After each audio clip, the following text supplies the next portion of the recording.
Sylvia Bongo Ndimba a fait de la lutte pour les droits des femmes, l'égalité homme-femme, la lutte contre les violences exercées sur les veuves et les orphelins et la lutte contre les cancers féminins son cheval de bataille.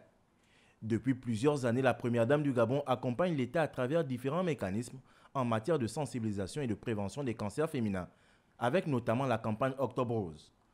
Lancée en 2013, elle a pour but d'informer et sensibiliser les femmes à venir faire leur premier dépistage, de doter les centres de détection précoce en matériel nécessaire pour les activités liées à Octobre Rose, d'accompagner et encourager le personnel de santé et de mettre à disposition du grand public les outils de communication. Une nécessité pour la première dame, alors qu'une étude récente Cap Cancer a montré qu'une importante partie de la population ne maîtrise pas encore les contours liés au cancer, une maladie qui, selon l'Organisation mondiale de la santé, tue 17 personnes chaque minute dans le monde. Selon la vice-présidente exécutive de la Fondation Sylvia Bongo Ndimba, le docteur Simone Mensah, il faut davantage investir dans la recherche, car aucun pays ou association ne peut faire face seul aux coûts élevés liés à la recherche, au dépistage et au traitement du cancer. Aujourd'hui, le combat contre les cancers féminins de la première dame gabonaise n'est plus à démontrer.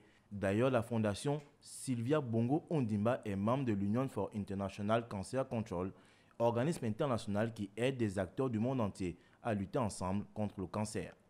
Ainsi, ce sont au total 249 prestataires de santé qui ont été formés, 54 unités de détection précoce qui ont été réhabilitées. 436 617 femmes ont directement été informées sur les cancers par les volontaires de la Fondation et 66 980 femmes ont été dépistées des cancers du sein et de l'utérus. Aussi, 134 patients ont été accueillis depuis l'ouverture de la maison d'Alice, alors que 32 malades du cancer ont été accompagnés en soins à domicile depuis la création de l'équipe mobile des soins palliatifs en septembre 2017. La Fondation a par ailleurs initié un programme de dépistage visant à réduire de manière significative l'indice et la mortalité des cancers féminins au Gabon. Village Rose a ainsi permis de dépister 107 femmes à Libreville, 147 femmes à Port-Gentil et 125 femmes à Franceville. L'Institut de cancérologie de Libreville, clé de voûte de l'ensemble du programme Agir contre le cancer, a permis de donner espoir aux malades et d'assurer leur prise en charge avec un partenariat public-privé. Aussi, 233 professionnels de santé ont été formés, alors que 27 607 femmes ont été dépistées.